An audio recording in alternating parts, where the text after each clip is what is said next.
Découverte. On connaît depuis Astérix l'irréductible village gaulois. Eh bien voici l'irréductible îlot de pêcheurs irlandais. Nous partons pour Aranmore. C'est la pointe occidentale de l'Europe, dans l'océan Atlantique. 760 habitants il y a 10 ans. Ils ne sont plus que 480 aujourd'hui. Pourquoi ?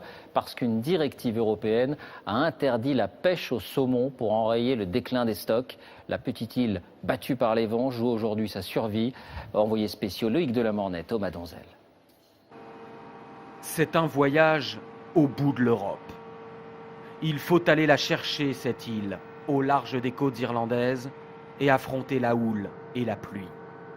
Après, en ligne droite, il n'y aurait pas une terre avant, le Groenland.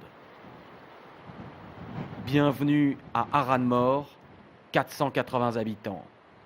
Un bureau de poste, 2 supérettes, 2 pubs et plus de moutons que d'êtres humains. Neili Kavanagh est pêcheur, comme toutes les générations avant lui dans sa famille. Mais il a vécu en 2008 un séisme qu'aucun de ses ancêtres n'aurait pu imaginer. Sur les 50 espèces autour de l'île, 48 ont été interdites à la pêche, dont le saumon. Il n'a plus le droit de prélever que les 2 dernières, du crabe et du homard. C'est la loi de Bruxelles et pour lui son arrêt de mort. Le gouvernement et l'Union européenne ont imposé cette règle folle. Je pense qu'après ce sera la fin, on sera les derniers pêcheurs sur l'île. Et dans le même temps, des bateaux hollandais, français, espagnols peuvent venir près de nos côtes pêcher du poisson. À l'origine, cette mesure louable était censée éviter la surpêche. Mais un empilement de règles internationales très techniques a abouti à cette situation absurde.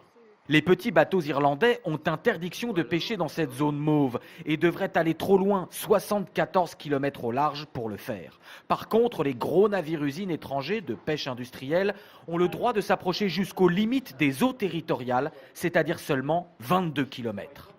Comble de l'absurde, alors qu'Aranmore est une île, pas un poisson en vente dans ces 2 petits magasins.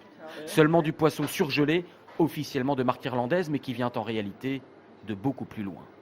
Celui-là a été pêché dans l'Atlantique Sud. C'est où, à votre avis, l'Atlantique Sud? Et celui-là vient d'Alaska.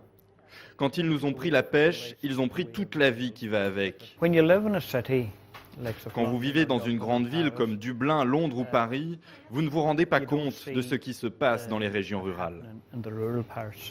L'an dernier s'est produit un événement terrible et symbolique à la fois. Pour la première fois de son histoire, il n'y a eu aucune naissance sur l'île d'Aranmore et par contre 18 décès. À ce rythme, cela signifie que l'île se meurt et que d'ici 20 ans, il n'y aura plus personne sur l'île d'Aranmore. Malgré les jours sombres, Aranmore veut résister à Bruxelles. Depuis son pub, Jerry Hurley a lancé l'offensive. Depuis des années, il mène une campagne. Il rencontre les hommes politiques, les députés, les commissaires européens. Ces gars-là, en costume, avec leur vocabulaire de premier de la classe, ils ont essayé de m'intimider. Mais j'ai réalisé qu'en fait, ils n'y connaissent rien.